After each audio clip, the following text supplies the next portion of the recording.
What's going on, game players? How are you brothers and sisters doing? I want to welcome you guys to the Nintendo Indie World episode on top of some other gaming stories that we're going to go over, man. We got quite a bit to cover.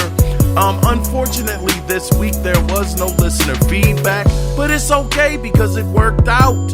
We're going to be talking about the Nintendo Indie World event, as well as some things with E3 and the Resident Evil event coming up tomorrow. So, without further ado, let's get into the Nintendo Indie World event first. By the way, I'm your host, Kiaun Mitchell, and welcome to the episode. This is a unknown named episode. I have no idea what it's going to be, but we'll be talking about Nintendo Indie World, that event. So, it started with an interesting looking game called Road 96. It's a narrative driven game, and it seems like that telltale formula. Kind of choose your own adventure. I didn't really have much of an opinion on it. It doesn't look bad. It looks okay. It looks like an indie. So, I mean, with that being said, not too much more to say. If you want to check it out, look up Road 96 and you'll see it for yourself. But the next game looked pretty good. Actually, this one was really interesting. I kind of like this one. It's a runner-based game with a soundtrack that is reminiscent of, it kind of reminded me of Jet Grind Radio, that kind of hip-hop style of music. Now, the name of it is Aerial Nights Never Yield, and it's releasing on May 19th, and the demo right now is available for it. So if you guys want to check that out, the demo is up. Feel free to see what it's about for yourself. And I mean, the art style was really cool. I like the slide and the jumping and all of that. Very, very interesting looking game. We're not going to be here forever, guys. We're going to keep on moving. But yeah, if you want to check it out, check out the demo. But the next game was shown at the Xbox Indie Show, and it was called Last Stop, and that's coming out July of 2021. This year, I may as well say. So yeah, that was a game I was actually kind of interested in. So it is, I don't know, it was cool, man. It was alright, not bad. But the next game called Hindsight, oh brother, nah, that wasn't for me. Not for the guy over here. Nah, Hindsight just didn't do it for me, brothers. But it may do it for you. Check it out if let me get it together. If you're feeling like you want to see what it's about, go ahead and check it out for yourself, man. Good gosh. It's going to be a long but short episode. Trust me. Now, normally I'm not over the moon about skateboard games, right? I mean, Tony Hawk was cool, Underground back in the day. I did enjoy it. Don't get me wrong. Skate. A really cool game. I like the way you could flip the board and, had control over it with the analog sticks and all that stuff. That was a nice little feature. And then even taking it back to the Nintendo days with Skate or Die. Ah, man, that was pretty cool. I enjoyed that. But normally, skateboard games are just okay for me. But this game called Ollie World, man, this joker kind of caught my attention. It took me out of left field because it seems more interesting to me because it's like they combined the two, being skateboarding and platforming. This thing looks like a platformer, and man, let me tell you, it caught my attention. So I might have to check this one out. This didn't look too bad, brothers and sisters, Check it out for yourself. But the next game they showed, now here we go with this passion project stuff. Oh, y'all know how I feel when it comes to these passion projects. And the name of this game, it wasn't for me, but it was called, what was the name of it? The Longing. The Longing. God dog, this thing seemed too long to me. This thing seemed drawn out, a long game, because I believe you got to put in 400 days into the game. Very original concept. I mean, I gotta give them that. Pretty original, where you're literally gonna be playing the game for 400 days. But brother, it wasn't for me. It looks so slow paced. And graphically, oh man, y'all know I'm shallow Hal over here, man. Graphics. I need some graphics, brothers. I do. God dog. And it wasn't it, man. Don't get me wrong. You don't have to have the most amazing graphics. You ain't got to have all that. Just have something that's nice and decent, something that can be worked with. But this looked like a Flash game right here, man. I'm like, oh, man. And of course, this brother who made this game has more talent than I ever will. Cause that game of that magnitude, I wouldn't even know where to begin on how to program for something like that. But not taking anything away from the brother, because this is indies. This is an indie showcase. I had to keep on reminding myself of that. And it just wasn't for me, but for someone else that's looking for a very interesting, I would say, gaming experience, you just might want to check it out. It might just tickle your fancy, but it just didn't do it for me. Now, This next game that was shown is called There Is No Game, Wrong Dimension, which that game actually released, my bad, sorry about that. That game released today, and yeah, pal, buddy, no, not for me, not for the guy over here. But somebody else, they may find it very, very interesting, and more power to you for, to check something out like that. But didn't do it for me, brothers and sisters. So, this next game was something that I can't lie. This one right here, oh my gosh. This one got me hyped up. It excited me. It wasn't anything new. We've seen it already. But they showed off Teenage Mutant Ninja Turtles Shredder's Revenge. And god dang, man, it was like a time warp. It took me back to a time and a place back in my arcade days. Young Kiaun, 11, 12 years old, going to the arcade over at Westview Mall, over off of Route 40 West. If you're from Baltimore, you remember Westview Mall. It is nowhere near what it used to be. But over there at the arcade, golly, it was fun times, man. There or Security Square Mall. I was really going to Security Square Mall a lot more.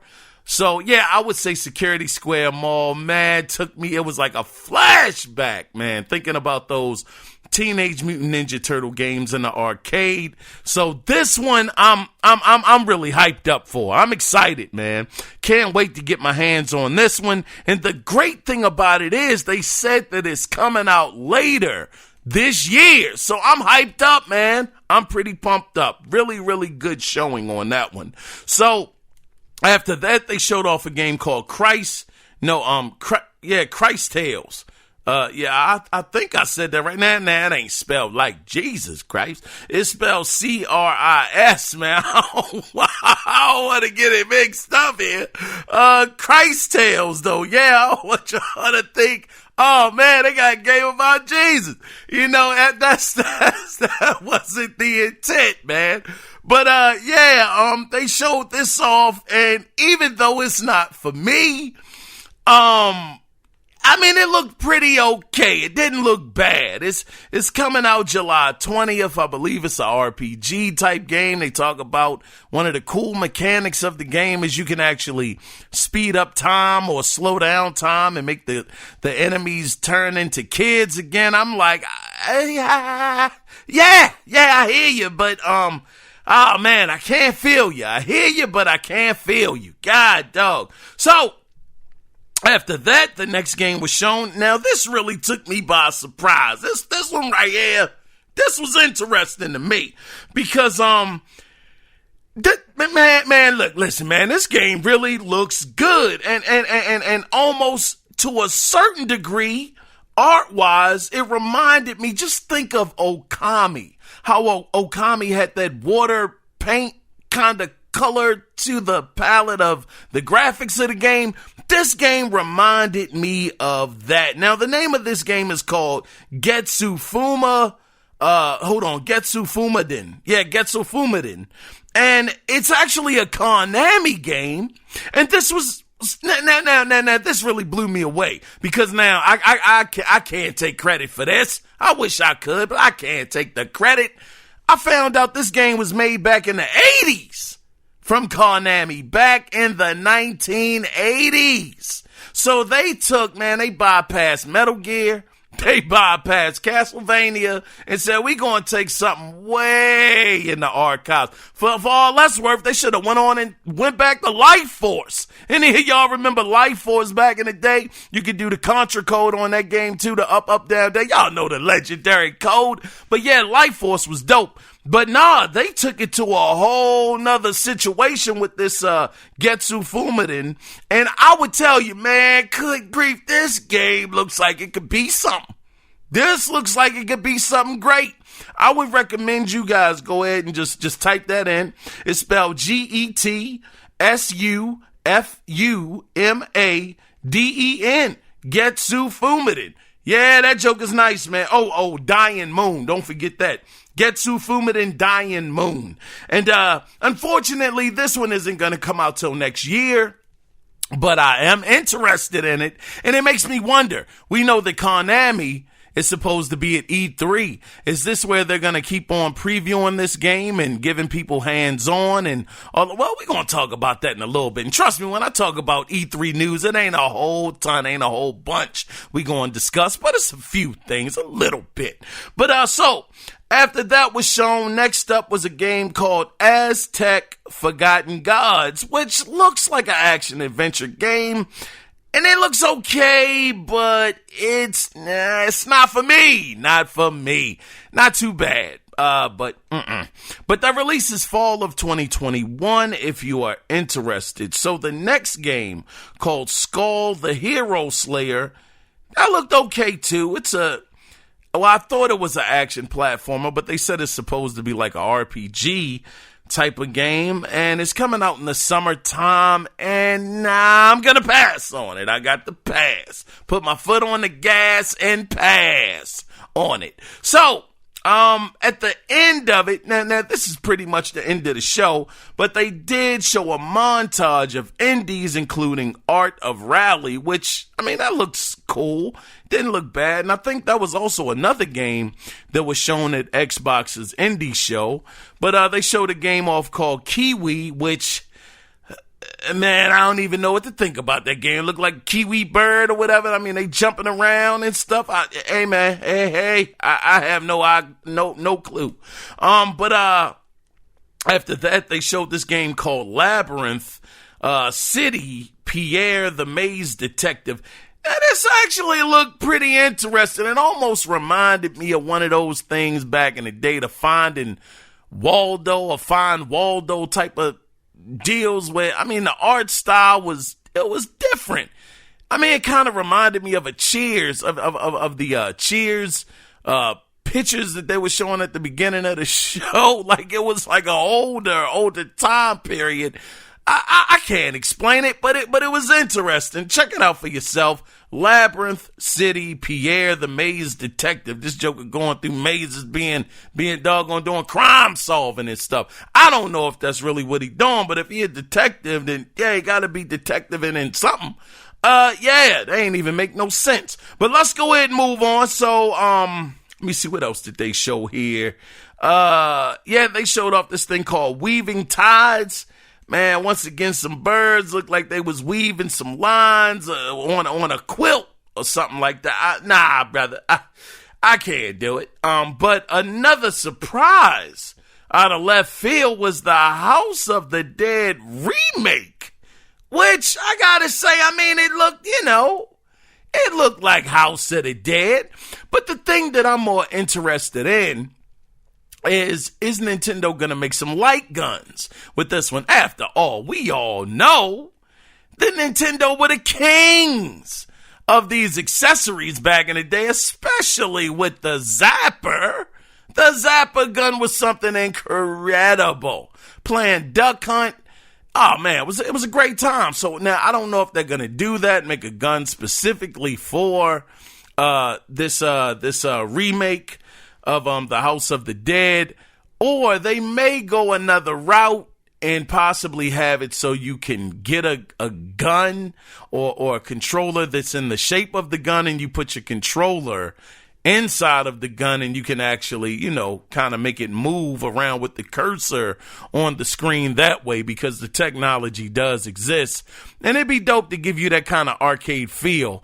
But we'll have to see how they handle that. I think it would be much better with a peripheral, because if you're telling me that I got to play it with the controller and the controller only, that's going to take away a bit of the flair that is the House of the Dead. So we'll see what happens with it. But after that, they showed off this game called Ender Lilies, Quietus of the Nights, which, hey man, this game actually didn't look bad. This looked like something I could be interested in. It kind of gave me the art style that we've seen in Bloodstained, I believe. It was kind of like that art style. Very interesting looking game. I would like to see some more on this one. But after that, they showed off Beasts of Morrowville Island. Nah, man, golly, yeah, I just thought about this one. Nah, that gameplay looks stiff as cardboard. Nah, I'm going to have to pass on that. Got to pass real fast. Foot on the gas. We got to move on. After they showed that off, then I think we're coming to the last game. Yeah, they showed gameplay off of Fez, which, man, that's a no-go. I know Fez got his fans and people like it, but that art style and the graphics on that Joker, nah, brother, I can't do it. But that wasn't the end of the show. They actually did one more thing. They did a Marvel on us, and I thought, oh man, this is going to be something big possibly. And it's not for me, but that's not to say that other people weren't excited, because they showed off Oxenfree 2 Lost Signals, and that's supposed to release next year. Definitely not my type of game, but it was one thing that I did notice with this indie showcase. These indies today, they actually look pretty good, man. It's not like a generation or two ago, like during the 360 era. It was hard to find a indie that was actually, kind of up to snuff, as it were. They were far and few in between. But nowadays, indies have come a long, long way when it comes to the graphical presentation of these things. They don't look nearly as bad as they used to. So that's why, even though some of these games, they weren't for me, I didn't want to come down too hard on them, because most of these games, outside of that one, man, golly, with the 400 days, that was painful. That was pain. So I couldn't, not that one. But the other ones, they all overall, they didn't look bad. Not bad, man. So I would definitely say that this was a pretty okay show, man. I liked around 5 or 6 of the games that were shown out of the 20 or so. So they got me with almost half of them. I was pretty excited for, and to find out some more. So it's not a bad show. No, it wasn't a 50-50 thing. But once again, it's indies. At least they didn't show these kind of games on the E3 stage, which was the thing that drove me insane when it came to Xbox's show. What was that, last year sometime? Man, I said, come on, man. This ain't the time or the place or the situation for you to be showing off this kind of craziness. Come on, Microsoft. So for Nintendo doing something similar to what Microsoft did by showing these smaller games off at their own show, I didn't think this was bad, man. I would give it a C+.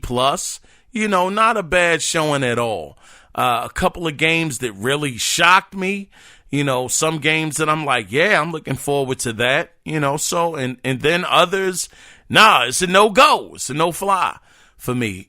But overall, not bad, man. That was the end of the show. And just real quick, because we can really be wrapping it up soon. Let me see. Yeah, Resident Evil, the showcase. Now, we're getting some more rumors leading up to this. By the way, if you're on the East Coast like myself, the show is going to start at 6 p.m. And I believe you can catch it on YouTube, Facebook, and I think they said Twitter, I believe. Don't quote me on that one.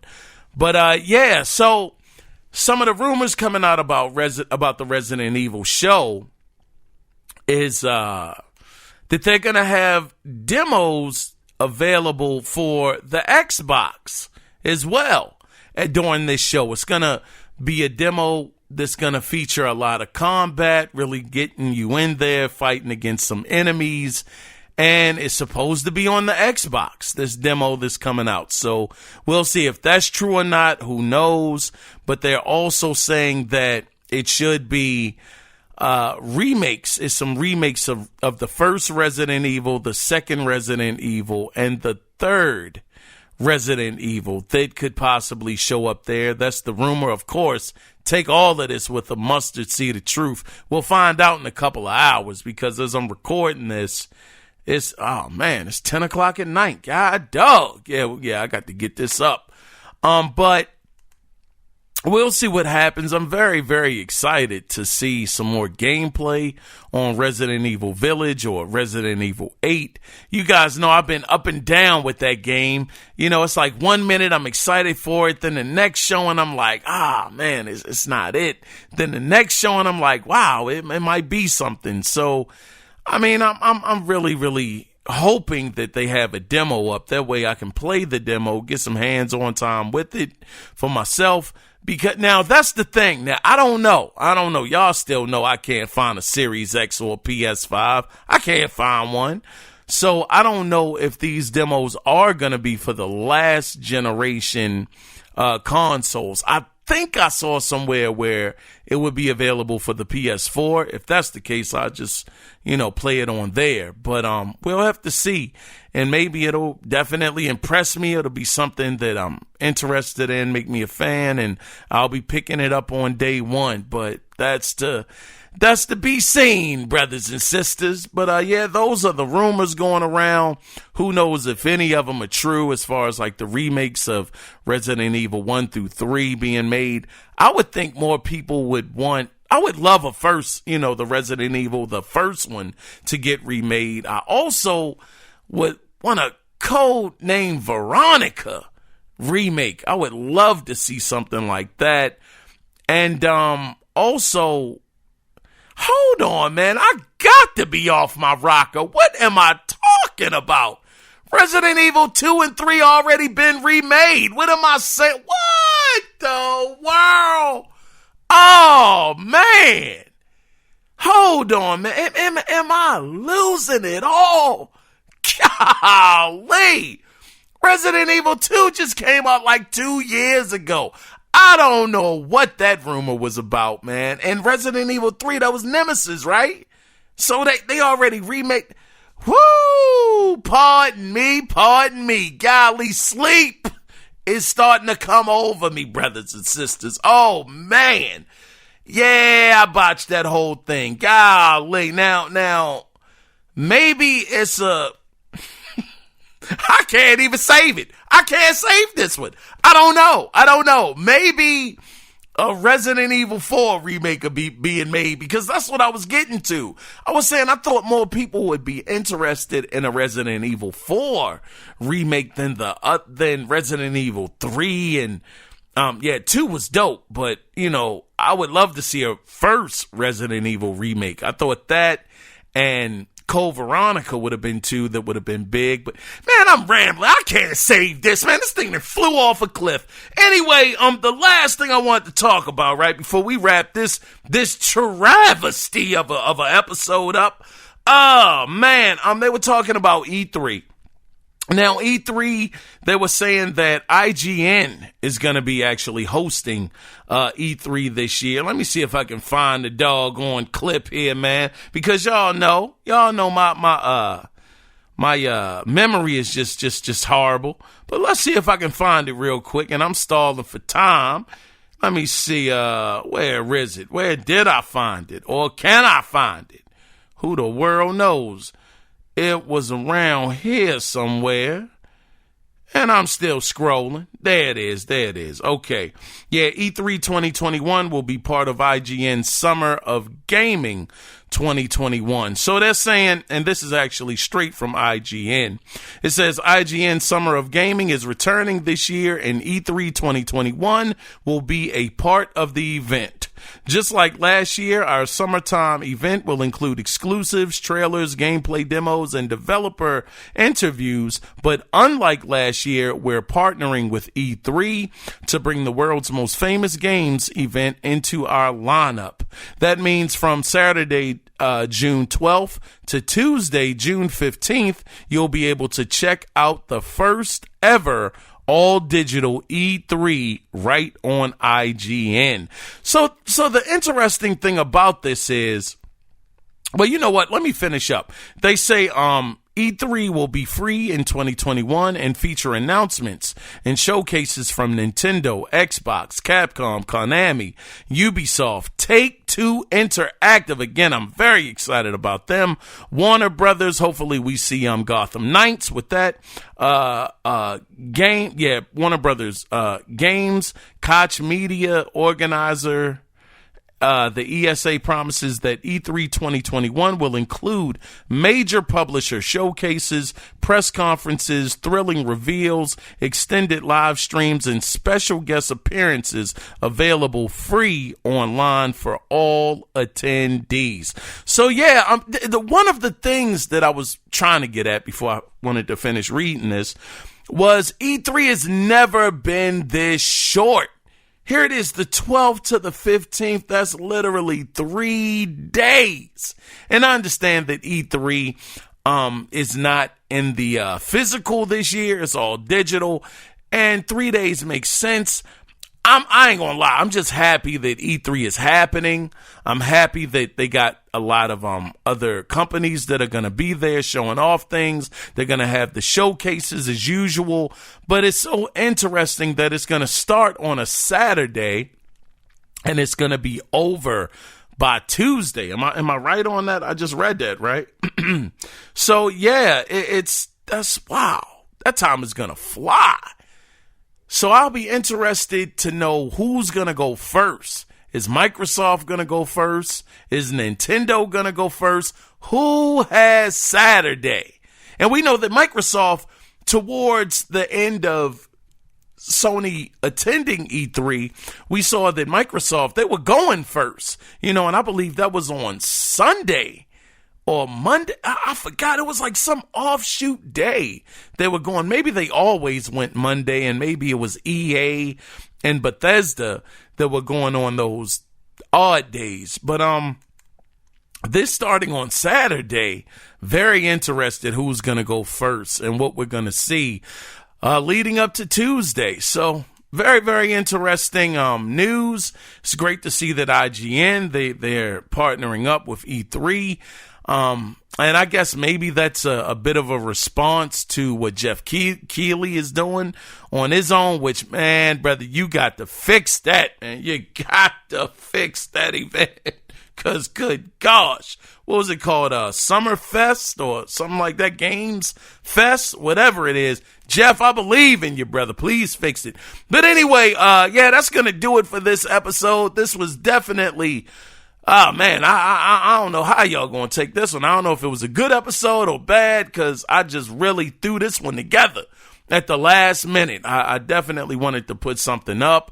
Like I said, I didn't get any listener feedback, so I was like, well, maybe I shouldn't record. But nah, man, the Nintendo event happened and all of the other stuff. So thank you guys for tuning in to this disaster of a episode. And yeah, we're gonna be back at it Sunday. We got some pretty good stuff to talk about then. And I'm excited to get back and talk with you guys. So, yeah, man, let's go ahead and wrap this one up. But if you do want to be a part of that episode of listener feedback that will be coming up next Wednesday, and it all depends on you brothers and sisters, you can do it two different ways. Either call in at 443-216-9934 and let that voice of yours be heard, or email the show, and the email address is the Analog Circle Podcast at gmail.com. I was your host, Kiaun Mitchell, for this Nintendo indie showcase. Man, listen, man, we out of here, brothers. Hey, man, thank y'all for being here. Thank y'all for the support. And yeah, man, I see y'all later. God darn.